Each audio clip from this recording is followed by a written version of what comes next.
we're recording it. There we Yeah. go. Say goodbye, Johnny.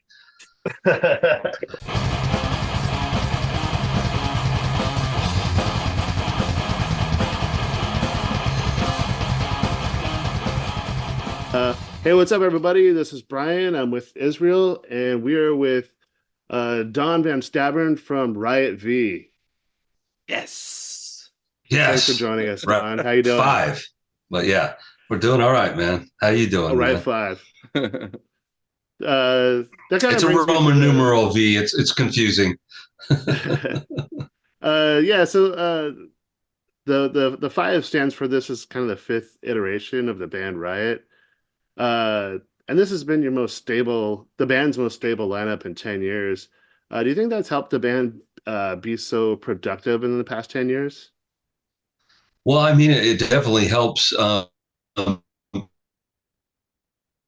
Record and Mike Flint's laugh about it. We're like, can you this? We've had three records with the same lineup. Riot's known for having a million members changes.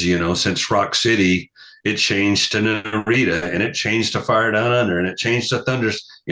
So anyway, so we're proud of the fact that we do have a stable lineup, and it does help. We have this bond and this like we're brothers. It's like a brotherhood. We when we write songs, we kind of know what one another wants, good or bad. We have fights just like brothers, like, no, it should be this way.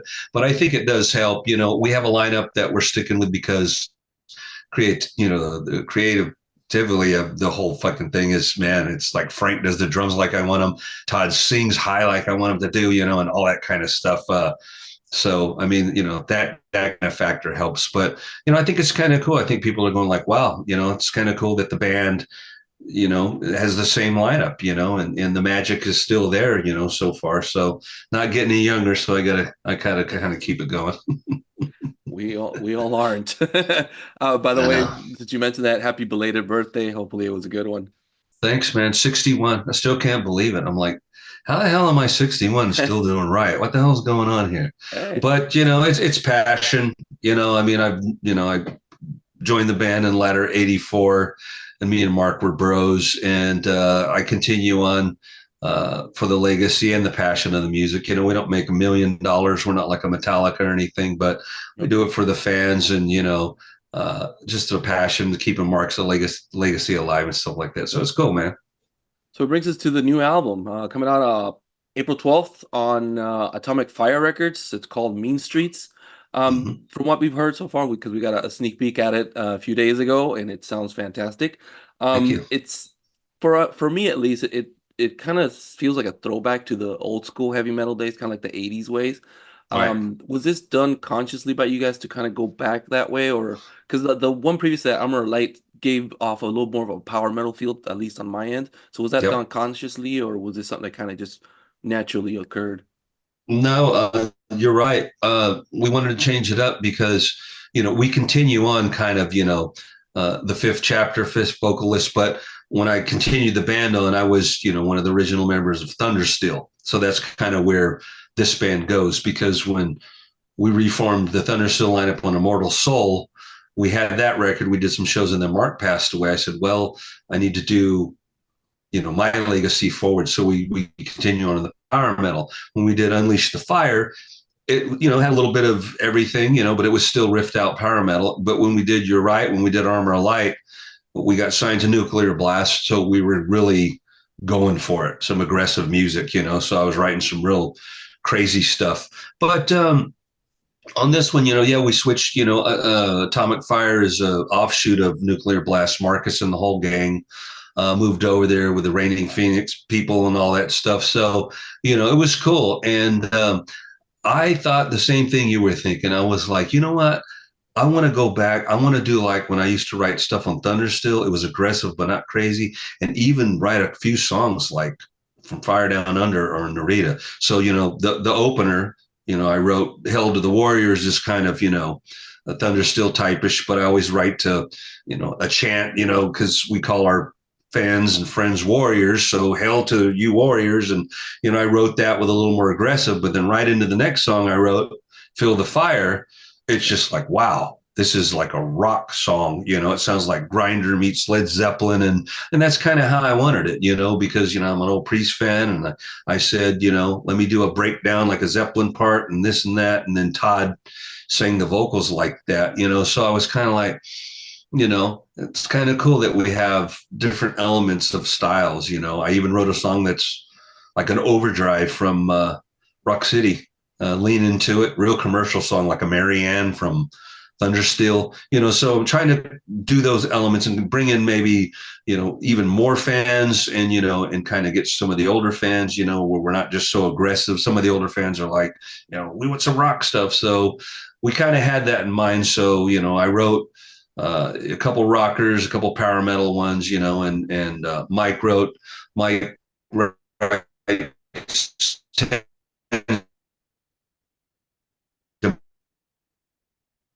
rainbowish guitar, heavy oriented stuff like that. So the variety of the songs on there, I think, came out pretty good. So hopefully everybody digs it. Yeah, I kind of have a question about the band's popularity in Japan. The band seems pretty popular there. You've had some exclusive Japanese releases and recently a Japanese live album. What do you kind of attribute to the band's popularity there? Crazy, man. Yeah, everybody's big in Japan, but I mean, Riot, for some reason, we that's just a great market for us. It's we go over there and we're like Judas Priest for a week.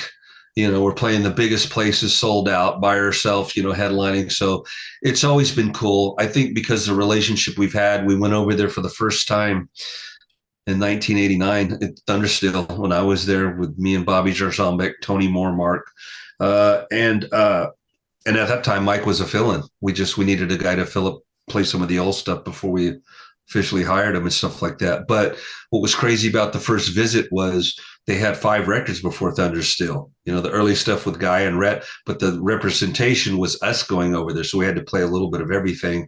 And we had already turned into that power metal thing. But the fans were just like, I mean, they're crazy. I mean, they love the band.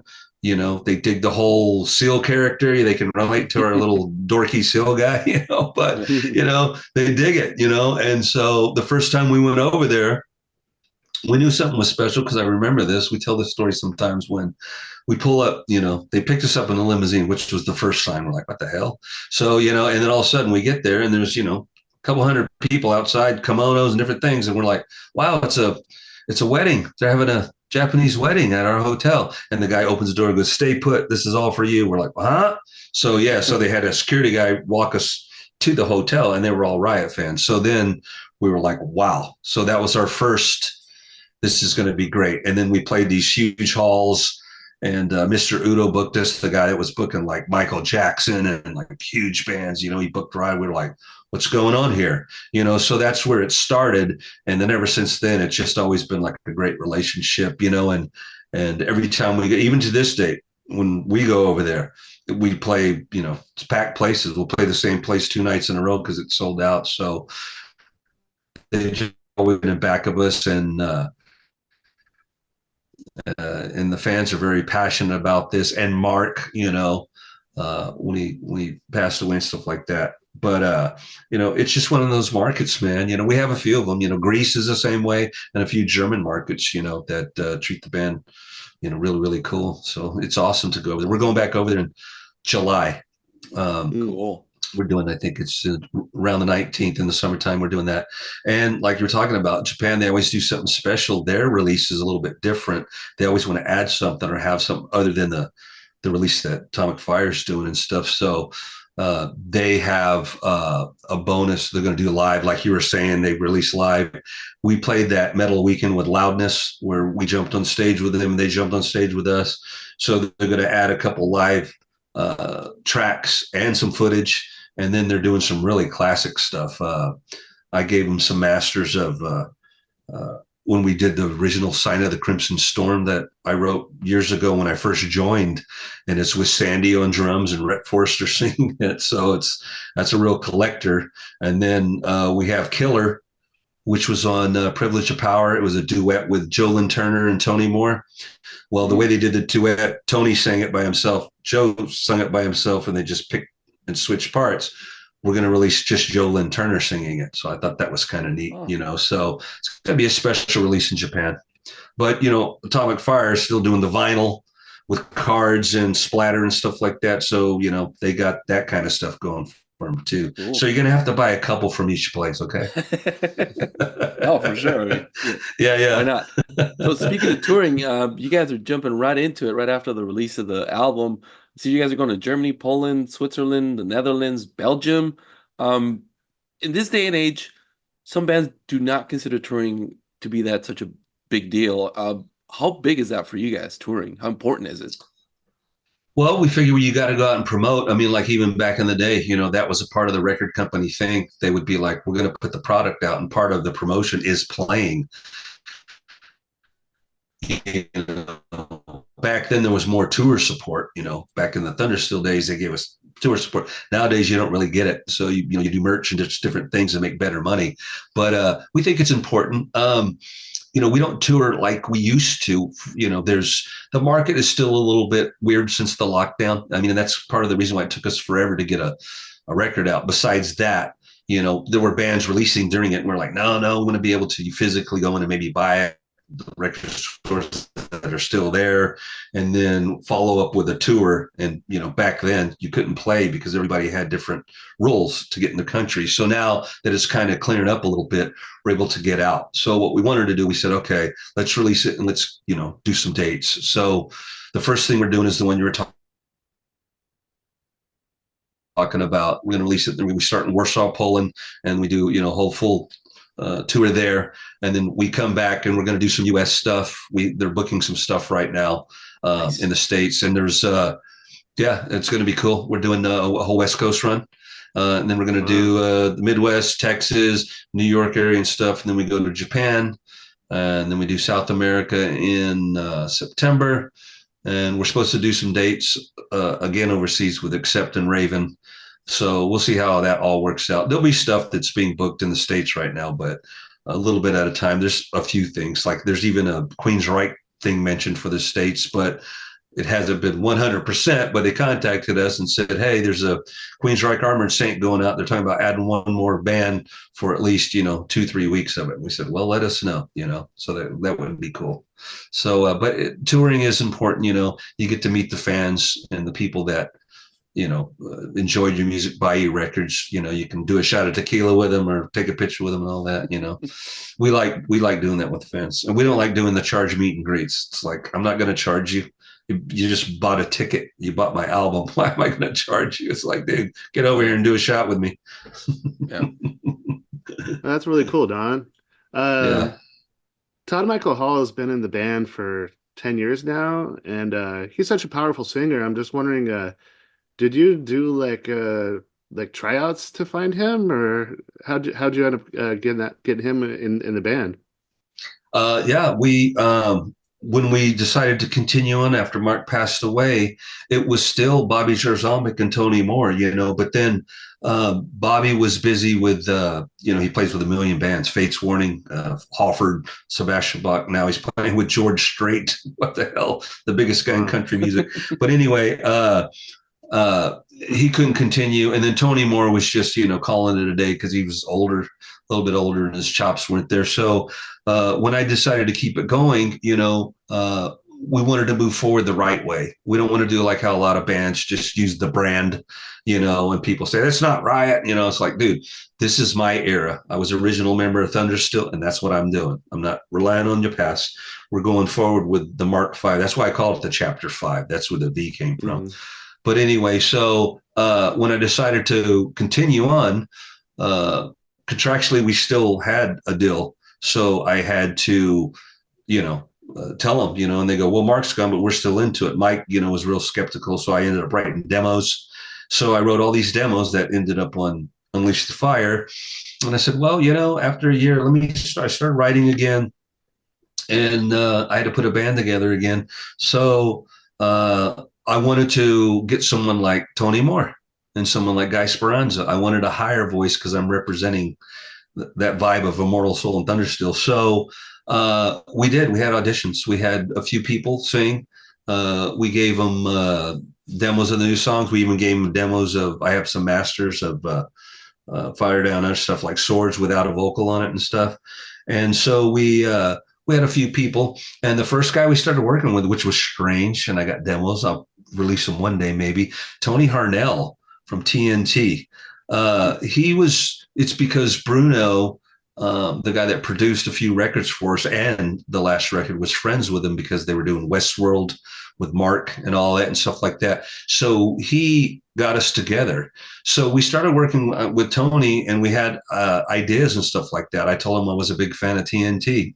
And so I was like, we wrote stuff, but it was kind of strange. He was wanting to go in a, God, almost like a Pearl Jam, that kind of direction, kind of, that kind of, it was grungy but rock, and I was like, man, that's not Riot, And he was a guy, that like thought the brand, blah blah blah blah blah, and he's a great guy, great singer, and we recorded some stuff, but we ended up saying, it's probably not going to work out. This is, we don't want to do it that way, even though he would have been iconic. We had him. We reached out to, believe it or not, Joey Belladonna, and he was a big Riot fan. And when he was out of Anthrax for a bit, and he said, that's nice, but I don't know if I have time for it. And then Sean from Cage. We had a lot of cats, really wanting to do it because they were big fans. And then we just felt like there was a couple cats that people told us about. And I found Todd, which was strange. One of the guys that books the bands and helps out, this guy Bart Gabriel, he lives in Germany, and he goes, I think he lives in Poland. He goes, I know a guy. And he goes, she sounds great, looks great, sounds great. And I said, dude, that's too far, because there are a lot of good singers in Europe, but we were just thinking about flying back and forth. You can do it, but we would rather have a guy stateside. He goes, no, he lives in the States. He played with Jack Starr. He lives in Detroit area, Michigan and stuff, Todd Michael Hall. And I said, all right. So we studied the two guys we were with, and I looked at, videos of Todd with Jack Starr and stuff, and his voice was great, not just in the studio, but I looked at live videos. He could project that live. And then, he looked great, like a Hercules. I said, well, it doesn't hurt to have a guy that, is decent looking or whatever. So anyway, I put his voice on the demo. And then I gave it to the record label and said, this is incredible. Wow, you found a great singer. This music's incredible. So that's when we started moving forward. I told Mike, listen to this guy, Todd Michael Hall. Mike goes, oh my God, he's great. And so that one thing led to another, started building all that, and then we started adding members. Bobby couldn't do it. We reached out to Frankie Gilchrist from Virgin Still and Liege Lord. He played on One Right record, and he fits in. And then we got Little Nick, Mike Stoughton. So we got kind of a unit that, when we recorded that stuff for real, not the demos, it was like magic. We're like, wow, this sounds really, really cool. So, that's basically how we did it and how I got Todd, from a Polish dude telling me he's in Detroit. So that's where we're at. And 3 records later, the same lineup, it's a record for Riot. So, it's pretty cool. It's killer, man. It's killer. You guys are hitting your stride right at the right moment, which is amazing. And, we're both big fans from the older days, but now looking at this now is just, it feels so good to see a band that's been around for so long kind of hit its real stride and still releasing quality stuff. Was there ever any hesitation on continuing the band after Mark passed away? Or was this something that you were 100%, hey, I gotta go, I gotta keep doing this? Well, I had a lot of history with Mark. He was like one of my best friends. Like I said, I was with him 10 years before, I joined Riot. I was in the Texas Slayer before LA Slayer, that band I was in a long time ago. And Mark would come to Texas, and we met him through a mutual friend. So before I actually, did any, with Riot stuff, he would come on stage. We'd play Swords and Slayer and stuff like that. And anyway, we became friends, and I went up and I stayed with him in Brooklyn, and he stayed in Texas. He lives in Texas. So we had a relationship. Like we were like, I was a big fan of his, and we hung out, and we did crazy stuff. And, I just, I was like, the guy's cool. One of my favorite bands, so that was cool, leading to, wanting to continue the legacy after he passed away. But I mean, that kind of struck us, it was just like, we couldn't believe that he passed away because, after we did, Immortal Soul, he was in bad health. Mike Flint's played a lot of the guitars on Immortal Soul because Mark was in the hospital a lot. And I was taking him there. But he, after I lived with him for 10 years, I ended up, I was there when they were picking Rhett Forrester. I got to meet Guy. I wrote 4 songs with him on Born in America. And then that's when they gave me the call after they came back. And I got to join the band in like 80, 84, 5-ish. And then I actually played with him at 86 with Sandy and Rhett. So, it just built up this thing where I just kept, I loved the band so much, all the eras, and I left in the DeMeo era. Then we came back with the Thunderstill, Immortal Soul, the lineup, and kept going. But after Immortal Soul, Mark, he was still staying with me. He moved to Texas. This is where he's buried. He's from New York, but he loved living there. He was living with me when he passed away, but we were on a ship. We were playing at 70,000 tons of metal, and we got a long distance call that he passed away, and we're just like gutted. We're on a ship. I mean, there was 4 guys crying in a room. It was crazy. So, at that point, we played the show. Hammerfall jumped on stage. Joe King did, and we did all these tributes to Mark and stuff. And so when we got back, we were just like, it's done. And Mike was real close to Mark too. I knew Mark earlier and he was living with me, but during the DeMeo era, when I left for a while, he was real close to Mark. So he was like, that's it, dude. We're done. Maybe we'll do some, just do some of our own stuff or make a tribute thing or something. And so, that's basically how it ended. And then, like I was telling you, I just took a while, but I just started writing demos. And we said, well, you know what? Let's release a record and let's play some shows and see the response. You're going to get people like, you can't continue without Mark, and obviously, I understand where they're coming from. But, like I said, when I put Todd on there, the label loved it. And then we did some shows. We did festivals, we did some Keep It Trues and Metal Assault. We came out with a whole new lineup and played old and new, and the crowd went, crazy. So I was like, wow, there is life, in the band. So Mike kind of, came aboard a little more, said, okay, I can dig it. And this is for Mark. That's why in the very beginning, we would bring Mark's guitar case on stage. We would, do a tribute to him and I still do it to this day. If you see me go on stage, I bring out my tequila, I cheers him to the sky, put a little bit on the stage and do a chug and set him on the thing, because this is his legacy that we continue on. So it was tough, but, his dad, Tony, he wanted us to. He said, don't bury the music with my son. Continue, And so the family's blessing, and even Mark, I would play him music from Immortal Soul that he wasn't a part of because he was in the hospital. He would go, that is great. Keep moving forward. So because, he said that, and his family were like, let's go, man, And so we continue on. And, as long as people like the music and come see us play, it's cool. That's why we do it. Don, I know you got this album coming out April 12th called Mean Streets. And you got some festival and then possibly a US tour. Do you have any other plans for the rest of the year for the band? Well, I mean, that's the main thing. I mean, we want to get out and play as much as possible. Everybody has, commitments, another thing, family, and, everybody's got jobs. Todd owns a big corporation. Mike has a guitar school. There's certain things. So we kind of have to weave things. But the main thing is, to get out and play because, you want to promote the record, but we like to get out and play. We get to hang out with each other. We get to meet the fans and stuff like that.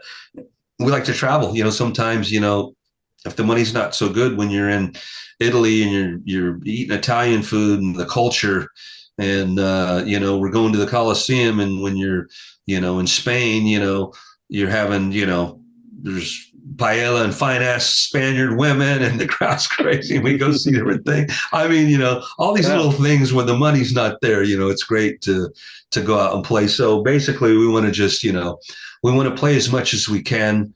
We intertwine our family life, and then we do it. But we're excited for this record to come out. It was supposed to come out on February 16th, and there were a lot of hype and push. And then when they said, we're moving it back, we were kind of like, we got limp, I'm like, dude, come on, man. We're fucking, and then so finally they got on the page with Japan and they moved it back. So the anticipation's a little more. So we really want to. We know the response has been good because of the High Noon lyric video, and then the video with Fill the Fire. So the response has been pretty good. So hopefully it leads up to when the record actually does drop that everybody will like, a lot of the tunes off that. So we're just looking for a successful record, and we want to play as much as we can. And there's a few things that are solid. Like I said, Japan, South America, some accept dates. The other Queensryche and a few other stuff, that's just being worked on. But we are booking, there's like whiskey, there's, um, that kind of, that coast over there and stuff like that. You know where it's at. Cool. Yeah. We're close by. You guys know where that's at. So, It's close by. Yeah. And maybe San Diego. Who knows? Yeah. What's the big one when awesome. Brick by Brick? Yeah. I try to get us there all the time, and I can never get us there. Weird. Nah, I know. I always try. We'll pull some strings. So we know the owners, so maybe we can do it. Yeah, you tell them bring Riot. Damn it. Yeah, God damn it. So the last time I saw you, you guys played in Tijuana, and that was part of the festival that I run down there. And yeah, you I remember seem you. to be like the guy who just lives to be on stage. So that whole Swords of Tequila thing is not just a song. He actually had a tequila bottle, and he was actually sharing it with the crowd, and it was fucking awesome. Oh yeah. Oh yeah. So I can see that, that being live, playing live for you is a big part of what Riot is for you. How hard is it to coordinate recording when all the members live in different parts of the states? Well, yeah, it's a lot different now with technology. I mean, when back in the day when we did Thunderstill and all that, we were in the studio in New York and you were playing with everybody and writing and stuff like that. We do get together sometimes, but with modern technology, I Zoom like I'm doing with you guys, Mike, and other people, and we'll do riffs. But when I record music, I always demo it fully before I send it to the guys. I do a drum machine of all the drums. I play the bass. I'm a guitar player too, so I play all the guitars. I do dual leads. Not a great singer, but I'll mumble the melody lines to Todd. And once they all get them, they do all their stuff to all that stuff like that. Their magic and stuff. But I have a studio here. This is where I record the bass. Todd's got a studio in his house. Mike's got a studio in his house. We all have studios in our houses, but sometimes we'll take the drums, like Frankie's drums, we'll take them to a studio because those are a little bit more intricate in parts and stuff like we did on the last record. But Mike did all the parts in his place. I did my parts here. So we basically use, technology and the internet. I'll be like, we'll sit here and talk and we'll go over riffs and what are you playing there? Because we play fast stuff. And then, I'll say, hey, Mike, take that part out. He'll be like, all right.